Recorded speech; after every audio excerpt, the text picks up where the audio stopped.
अगर आपको अपने चंपा के पौधे को गमले में रखना है तो आप कैसे रखेंगे, क्योंकि गमले में रखने के लिए ये पौधे का ज़मीन में लगाते हैं तो काफ़ी बड़े, कह सकते हैं छोटे मोटे ये पेड़ जैसे ही हो जाते हैं। तो इन्हें हमें गमले में रखना है और परमानेंट 10 इंच के गमले में या 12 इंच के गमले में रखना है और कंटिन्यू इस पर फूल भी आते रहे। तो हमें इसके लिए क्या करना है, आपको इसके लिए इसकी आप ये रूट चेक करते रहें, क्योंकि अगर गमले में है तो इसकी टाइम टाइम से आपको रूट इसकी प्रूनिंग करनी पड़ेगी। तो आज थोड़ा मौसम अच्छा है तो मैं कर देती हूँ। ये मेरा 8 इंच के गमले में लगा हुआ है, साल भर पुराना पौधा है, 8 इंच के गमले में लगा हुआ है। और इसका ये जो चंपा है इसका बहुत प्यारा कलर है, इसका डार्क येलो और वाइट 2 शेड में इसके फूल आते हैं और मेरा पौधा बहुत सुंदर है। तो आज मौसम सही है तो मैं इसकी रूट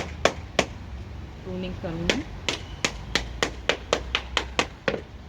और ये आपको करनी ही चाहिए, क्योंकि इस तरीके से आप रूट प्रूनिंग कर करके ही इस पौधे को आप कंटिन्यू 10 से 12 इंच के गमले में रख सकते हैं। और ये मेरा 8 इंच के गमले में लगा हुआ है। और एक चीज़ का ध्यान रखें, आप प्लास्टिक के गमले अगर आप यूज़ कर रहे हैं तो आप खूब सारी कंकर या बजरी इसमें भर दें ताकि ये अच्छे से इसमें पानी ड्रेन आउट होता रहे। ये बहुत ज़रूरी होता है। प्लास्टिक के गमले में पानी अगर हम डालते हैं तो जल्दी से सूखता नहीं है, तो इसके लिए मैं बहुत अच्छे से इसमें कंकर भर देती हूँ, काफ़ी ज़्यादा। तो आप देख रहे होंगे इस जब मैंने कटिंग लगाए थे तो बहुत बड़ी बड़ी लगाए थे और मेरा पौधा बहुत सुंदर है और इसके फूल बहुत प्यारे कलर के खिलते हैं। तो आपको भी ये चीज़ ज़रूर जाननी चाहिए, क्योंकि ये बहुत कह सकते हैं बड़ा पौधा होता है, ज़मीन में काफ़ी बड़े बड़े हो जाते हैं। तो इसके लिए आपको ये सब काम करने ही पड़ेंगे अगर आपको गमले में रखना है। तो आप देख रहे हैं इसकी काफ़ी ज़्यादा रूट्स, मैं ऐसे करके जितनी पुरानी है मैं ऐसे ज़मीन को कर दूँगी। और ये बहुत ज़रूरी है, क्योंकि अगर नहीं करेंगे ना तो ये फिर गमले में मुश्किल करता है। तो यही होता है, इसके पौधे को अगर सही से रखना है तो आपको टाइम टाइम से इसकी रूट प्रूनिंग करनी ही चाहिए, नहीं तो फिर इन पे फ्लावरिंग रुक जाएगी। तो मेरे और पौधों में से आप देख सकते हो आप इस तरीके से काफ़ी, क्योंकि ये जो प्लास्टिक के गमले होते हैं इनमें अगर हम पानी डालते हैं तो पानी जल्दी से ये सूखता नहीं है। ऊपर से लगेगा सूख गया, लेकिन गमले में पूरी तरह सूखता नहीं। तो इसके लिए बहुत ऐसे ही इतने कंकर भर दें ताकि ये अच्छे से भुरभुरा हो जाए इस तरीके से। तो मैंने इसको मुझे कंटिन्यू 8-10 इंच में 8 इंच के ही गमले में मैंने लगाया था और मैं इसको 8 इंच के ही गमले में रखने वाली हूँ, क्योंकि मेरी टेरेस है छोटी तो मैं बार बार इसको गमले बड़े बड़े ज़्यादा मैं रखना पसंद नहीं करती। तो मैं अपने छोटे ही गमले में रखूँगी और मैंने इस तरीके से इसको बस जो इसकी मेन रूट रहती है वो आप छोड़ दें और ये भी बहुत जल्दी से रूट इसकी डेवलप हो जाती है। तो कोई टेंशन की बात नहीं है। और आप भी इसी तरीके से अपने पौधे को आकर करके ही इसको गमले में आप रखें। ऑलरेडी भुरभुरा है, पर मैं 10 से 15% राइस हस्क मिला दूँ ताकि ये मिट्टी और भुरभुरी हो जाए। और इससे क्या होता है ना, गमले में वज़न भी कम हो जाता है ना, काफ़ी ये हमारे लिए बेनिफिशियल रहता है। सबसे अच्छी बात ये रहती है कि इससे मिट्टी हल्की हो जाती है तो गमले का वज़न भी कम हो जाता है। और इससे कोई खाद या ऐसे बेनिफिशियल तो कुछ भी नहीं है, लेकिन एक बेनिफिट रहता है इस राइस हस्क का कि इससे मिट्टी बहुत भुरभुरी हो जाती है और भरपूर ऑक्सीजन मिलता रहता है हमारे पौधे को। तो ये मेरे चंपा का आप पौधा देख रहे हैं कितना स्वस्थ है। और बहुत बड़ा गमला नहीं है मेरे पास, छोटा ही सा है। मैंने 8 इंच के गमले में लगाया था, तो मेरे पास कोई बड़ा गमला है भी नहीं। इसे मैं इसी में ही रखने वाली हूँ और ये मेरा 8 इंच के ही गमले में रहेगा इस तरीके से।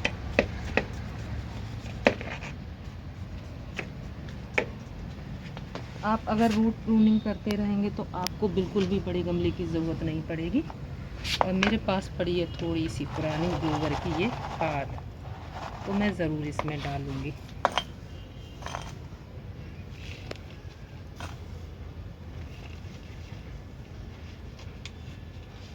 और लास्ट में आप इसकी रूट प्रूनिंग कर रहे हैं तो इसे थोड़ी छाया वाली जगह में रख दें, जहाँ थोड़ी सुबह की धूप मिल जाए। 1-2 दिन के लिए इसे ऐसी जगह रखें जहाँ बिल्कुल थोड़ी सी से धूप मिले, बहुत ज़्यादा नहीं। बस ये हो गया, यही छोटे छोटे काम हैं। अगर आप, कई लोग परेशान हो जाते हैं कि वो चंपा का पौधा लगाया है तो बहुत वो बड़ा भी हो जाएगा, लेकिन आप इसी तरीके से अपने किसी भी पौधे को रख सकते हैं। थोड़ा सा दिमाग लगाना पड़ता है। तो आप 16 इंच 18 इंच के गमले में ही बड़े पौधों को रखेंगे। आप ऐसे टाइम पे इसकी रूट चेक करें और इसको ऐसे ही टाइमली रूट प्रूनिंग करके, और सबसे अच्छा मौका होता है रूट प्रूनिंग का मानसून और फरवरी, जनवरी लास्ट, स्टार्टिंग फरवरी में ही आप रूट प्रूनिंग वगैरह करेंगे तो बहुत अच्छे से पौधे ग्रोथ पर आ जाते हैं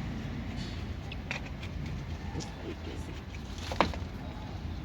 क्योंकि मैं इसको 8 इंच के ही गमले में रखने वाली हूँ और 8 इंच के ही गमले में मैंने शिफ्ट कर रखा है। तो फिर मिलती हूँ मैं आपको किसी नई जानकारी के साथ।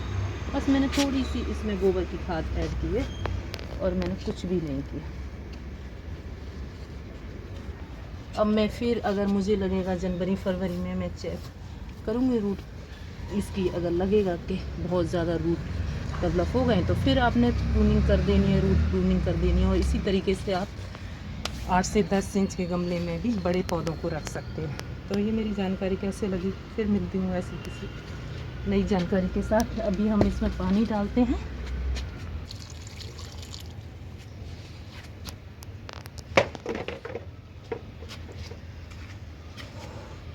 शेड में ही रखना है। और आप मेरे इस चंपा के पौधे को देख रहे होंगे, ये यहाँ से हाइट कम है लेकिन हेल्दी और बहुत घना पौधा है। तो आप सेम ऐसे ही आप प्रोसेस रखें किसी भी पौधे का। ज़रूरी नहीं है आपको 12 इंच के गमले की ज़रूरत नहीं है, 18 इंच के गमले की ज़रूरत नहीं है। बस ज़रूरत है आपको थोड़ी मेहनत की।